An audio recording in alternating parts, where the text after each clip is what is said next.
14 अगस्त 1947 आजादी के ठीक एक दिन पहले अखंड भारत दो हिस्सों में बंट गया, भारत और पाकिस्तान। बंटवारे का वो मंजर इतना खौफनाक था कि उसने भारत की आजादी के सुनहरे अध्याय को लाखों बेकसूरों के रक्त से रंग दिया था, जिसके निशान आज भी आजादी की महान गाथा पर एक काला धब्बा बने हुए हैं।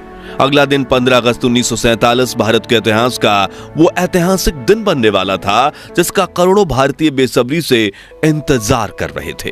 मगर देश को अंग्रेजों की गुलामी से आजादी तो मिल गई, लेकिन जाते जाते अंग्रेज अखंड भारत में ऐसी ज्वाला भड़का गए जिसकी लपटों की गर्मी आज भी महसूस की जा रही है।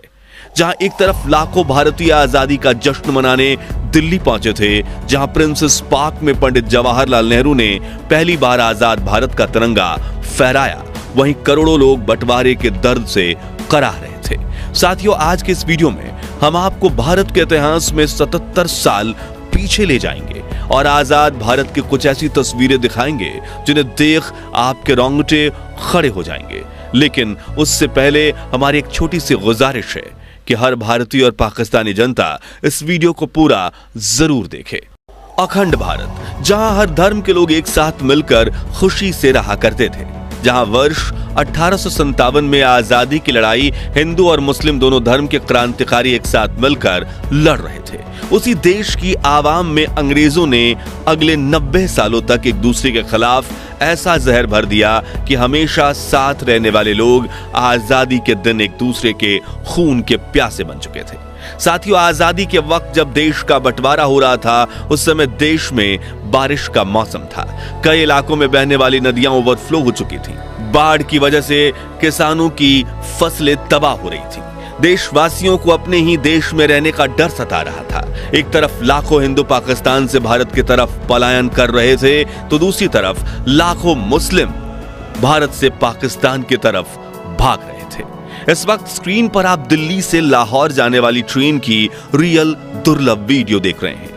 लोग ट्रेनों की छतों पर बैठकर सफर करने में मजबूर थे और जिन्हें ट्रेन नहीं मिल रही थी, उनमें से कुछ लोग ट्रकों में बैठकर पलायन कर रहे थे, कुछ लोग बैलगाड़ियों का सहारा ले रहे थे, तो कुछ परिवार एक छोटी सी साइकिल पर अपना बचा कुचा सामान लादकर देश से दूसरे देश की तरफ दौड़े जा रहे थे।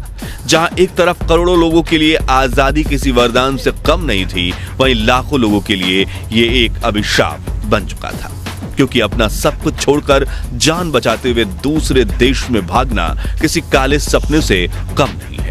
हालांकि बंटवारे की यह दास्तां तो आजादी से कई साल पहले ही लिखी जा चुकी थी, क्योंकि अंग्रेजों ने देशवासियों में धर्म को लेकर ऐसा जहर भर दिया था जिससे कई पॉलिटिकल लीडर्स ने तो धर्म के बल पर ही अपनी पार्टीज बना ली थी। जैसे कि मुस्लिम लीग के चीफ मोहम्मद अली जिन्नाह ने आजादी से कई साल पहले ही यह जिद पकड़ ली कि हिंदुस्तान में रहने वाले मुस्लिमों को एक अलग मुल्क दिया जाए, और उनकी इस जिद ने हिंदुस्तान के भाईचारे पर ऐसी चोट मारी जिसके निशान आज भी देखने को मिलते हैं। इस वक्त आप स्क्रीन पर जिन तस्वीरों को देख रहे हैं वो उस वक्त की हैं जब मोहम्मद अली जिन्नाह ने पाकिस्तान के गवर्नर जनरल बनने की शपथ लेकर अपनी जिद पूरी की थी और भारत से ही एक अलग मुल्क खड़ा कर दिया था, जिसके बाद वो अपनी पसंदीदा कुर्सी पर विराजमान हुए थे। हालांकि देश के बंटवारे को रोकने के लिए महात्मा गांधी, सरदार वल्लभ भाई पटेल और पंडित जवाहरलाल नेहरू जैसे दिग्गज नेताओं ने मोहम्मद अली जिन्नाह को भारत का पहला प्रधानमंत्री बनने तक का ऑफर दे दिया था। कई इतिहासकार बताते हैं कि बंटवारे की खबर से पंडित जी को काफी बड़ा झटका लगा था। जी हां, 14 अगस्त की शाम को जब जवाहरलाल नेहरू, इंदिरा गांधी और पद्मा नायडू के साथ अपने घर पर बैठे थे और आजादी के भाषण को तैयार किया जा रहा था, तभी अचानक से उनकी फोन की घंटी बजी और फोन उठते ही नेहरू ने जो खबर सुना, उसके बाद उनका चेहरा लाल पड़ गया, आंखों में आंसू आ गए और शरीर में सिहरन पैदा होने लगी, क्योंकि लाहौर के नए प्रशासन ने हिंदू और सिखों के इलाकों की पानी की सप्लाई काट दी थी, जिससे लोग प्यास से तड़प रहे थे और जो पानी के लिए अपने घरों से बाहर निकल रहे थे उसे उसी वक्त मार दिया जाता था। यहां से शुरू होने वाले दंगे देखते ही देखते पूरे भारत और पाकिस्तान में फैल रहे थे। लोग मरने मारने को उतावले थे। खैर, अपने आप को संभालते हुए 14 अगस्त की रात 11:55 पर नेहरू संसद के सेंट्रल हॉल में भाषण देना शुरू करते हैं उन्होंने कहा, हमने नियति के साथ एक वादा किया था और अब समय आ गया है कि हम अपना वादा पूरा करें। शायद पूरा नहीं, लेकिन जहां तक हो सके वहां तक। ट्रस्ट विद डेस्टिनी नाम की पंडित जी की यह भाषण सुनने के बाद महात्मा गांधी के नाम का नारा लगाते हुए देशवासियों ने आजादी का शंख नाद बजाया था। लेकिन करोड़ों देशवासियों को क्या पता था कि कुछ इलाकों में देश की आवाम इस आजादी की कड़ी कीमत चुका रही है। इस वक्त स्क्रीन पर आप भारत और पाकिस्तान के रिफ्यूजी कैंप्स की कुछ दुर्लभ वीडियोस देख रहे हैं। देखिए कैसे छोटे छोटे बच्चे नल के आगे एक बाल्टी पानी भरने के लिए लाइन में लगे हुए हैं, जिन्हें लेकर काफी देर तक चलने के बाद उन रिफ्यूजी कैंप्स में पहुंचते हैं जहां इनके रहने के लिए पक्की छत तक नहीं है। बस छांव के लिए कुछ फटे हुए टेंट्स और पेड़ हैं, जहां बैठने की जगह इतनी कम है कि लोग कड़कड़ाती धूप में गर्म जमीन पर बैठकर अपना शरीर जला रहे हैं। बच्चों के पास पहनने के लिए कुछ कपड़े तक नहीं बचे।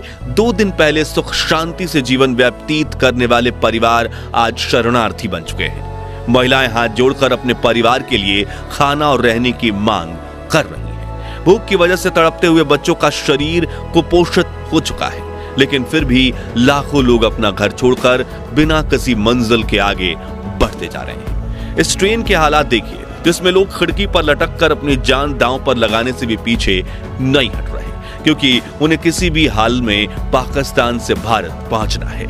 ये तस्वीरें लाहौर की हैं, जहां लोग ट्रेन की पटरियों के पास बैठकर ही खाना पका रहे हैं, ताकि जब ट्रेन आए तो ये जितना हो सके उतनी जल्दी ट्रेन पकड़ सकें। यहाँ खड़ी ट्रेन के न सिर्फ ऊपर बल्कि 2 डिब्बों के बीच खाली जगह पर भी लोग खचाखच भरे हुए हैं, जिनके हाथों में अपना कुछ टूटा फूटा सामान और दिल में जिंदा बचने की उम्मीदें हैं।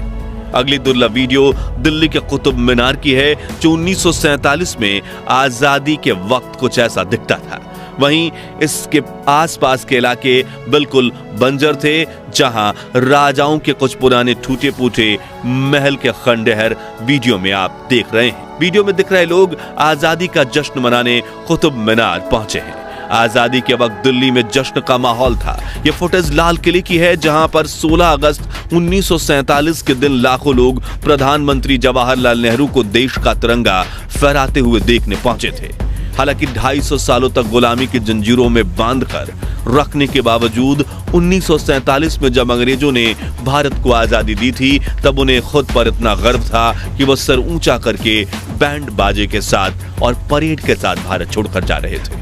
ये उसी दौर की एक रेयर फुटेज है, जिसमें आप देख सकते हैं कि मार्च 1947 में जब अर्ल लुइस माउंटबेटन और उनकी बीबी एडविना दिल्ली में आई थी, तो कैसी शानदार परेड निकाली गई थी। जिसके बाद आने वाले महीनों में अंग्रेजों ने जवाहरलाल नेहरू और मोहम्मद अली जिन्ना की कई मीटिंग्स करवाई, जिसमें जवाहरलाल नेहरू ने बिल्कुल पास बैठे लुइस माउंटबेटन ने ही अगस्त में भारत को आजादी देने की बात रखी थी। साथ ही यहीं पर देश को 2 टुकड़े में बांटने का निर्णय लिया गया था, जिसमें शांति से भारत को आजादी दी जा सके। लेकिन असल में जो हुआ उसके बारे में सोचकर हमारी रूह कांप जाती है। दोस्तों, अगली फुटेज देखकर आपकी आंखों में आंसू आ जाएंगे। जी हाँ, ये उस वक्त कुछ लोग भूख से तड़प कर मर गए थे। हाथ में थाली लिए रिफ्यूजी कैंप में हमारे देशवासी 2 मुट्ठी खाने के लिए लंबी कतारों में लगे। जब उन्हें खाना मिल रहा था तो उनके चेहरों पर जो मुस्कुराहट दिख रही थी ना, वो देख मेरे आंखों में आंसू आ गए।